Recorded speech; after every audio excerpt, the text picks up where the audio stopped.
It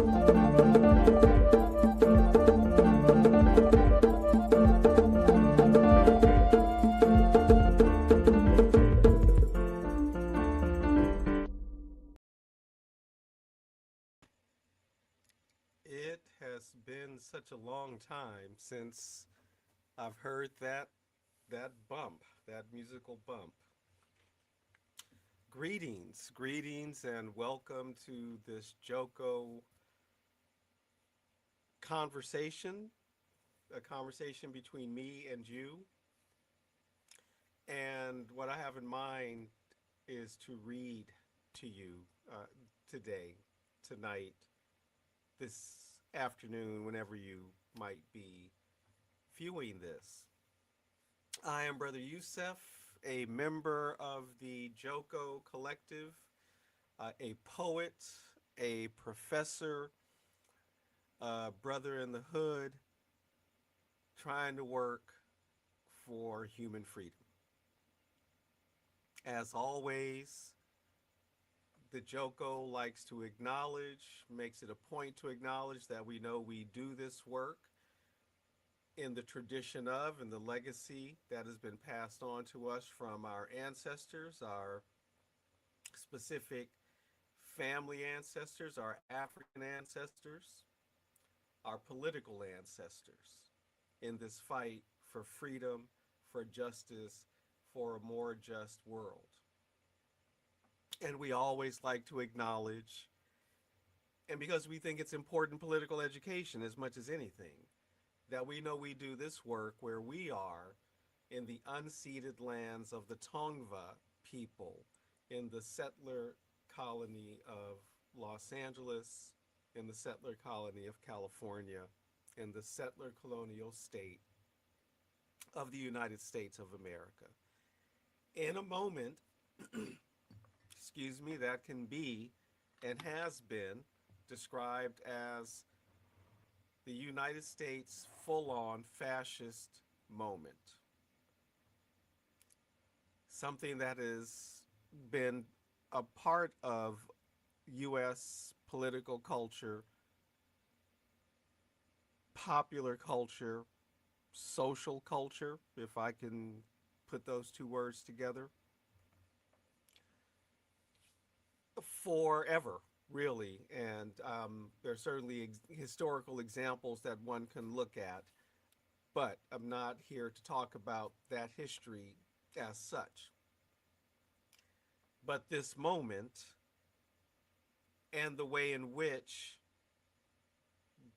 the colonial repression turned inward that we know as fascism, this open rule of billionaires and corporations and oligarchical kleptocratic administrations having declared open war on dissent in this country and movements for freedom. So I want to read to you from something called the Freedom Manifesto that I happened to come across that was left on another friend's table, a pamphlet that was left some years back that I happened to come across, and I thought, wow, this is really important in this time. And one of the things that struck me is the time, because we have been dealing now with this particular brand of good old U.S. fascism for 10 years, for 11 years. This expression, the Trump era, beginning with the 2015-2016 presidential campaign. Now, it just so happens during that 2016 campaign year, the Freedom Manifesto was published. So, what I'd like to do, because I think it's important to share what it has to say, in a moment where it's actually a little precarious, I'm reluctant to use names because of the way in which the current regime in the White House has declared its open hostility toward those who dissent from its notion of what is patriotic, what is the duty of the citizen, etc. And we know that this it really is just an effort to crush all dissent, as fascism, like colonialism, cannot cannot countenance dissent. It is always going to try to either crush dissent or maintain a monopoly on the narrative to silence or marginalize dissenting voices, dissenting narratives, and limit the power to organize. So, for that reason, over the next several days, I want to read to you from the Freedom Manifesto. And really, I think I'll just read the entire thing, not in one sitting. So, this is part one tonight of the Freedom Manifesto, a draft manifesto to rebuild the Black Liberation Movement, August 2016. So, I, I, I don't know how long this had been sitting on the table, but it seemed important to me, as I've had it for myself now for a couple of months. Right, very excited to find it, and to think about what's in it and what's being proposed.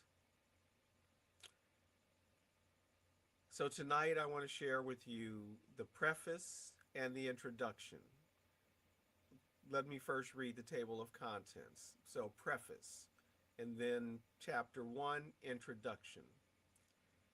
Chapter 2, Black history is the fight for freedom. Chapter 3, our fight is against capitalism. Chapter 4, strategic working class unity includes the leadership of the Black working class. Chapter 5, we fight on all fronts. Chapter 6, we are part of a global struggle. Chapter 7, our fight for reform is linked to a revolutionary strategy. Chapter 8, our struggle will last for generations. Chapter 9, we march into the future.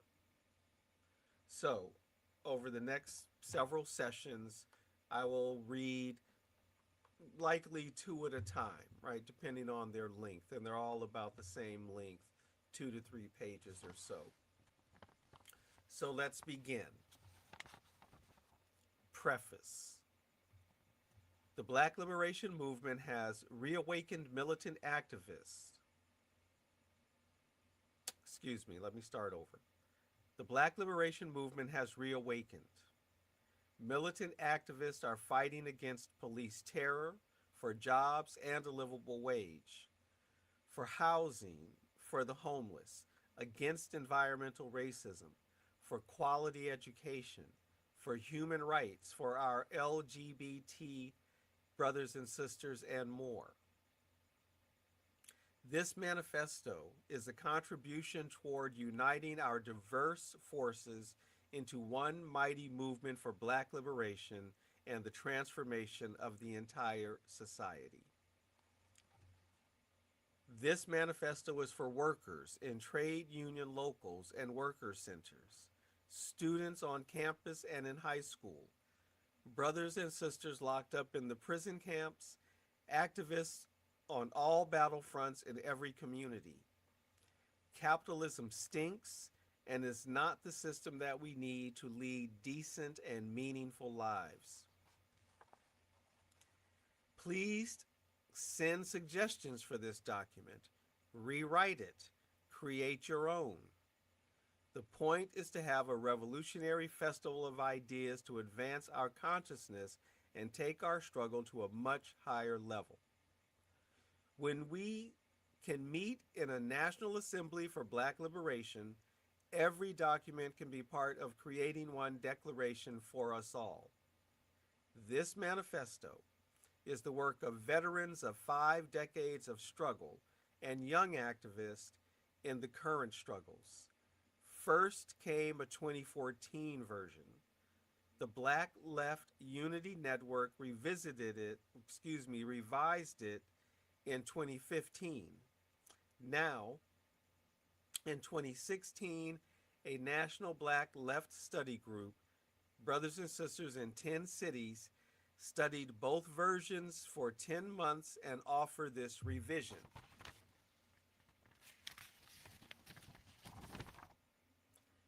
Our movement has been powerful and it is becoming powerful again. We just have to sum up our practice and struggle, past, present, and future, and think together about the problems we have and how we can solve them. This manifesto, read and talked about by people and groups all over, can contribute to a national consensus to be ratified at a National Assembly for Black Liberation.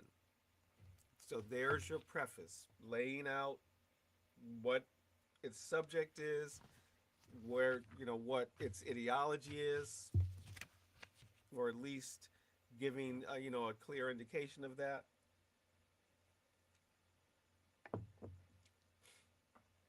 And the call for multiple hands, ideas, um, the recognition that this is a work in progress, right? To be molded into something that can then be hammered out, right, at this National Assembly. Maybe it's worth looking at the Gary Convention and really the history of the Negro conventions of the 19th century again, and even the conventions of the Garvey movement again. Um, uh, well, let me move on. So now I'm going to read from the introduction. 1. Introduction.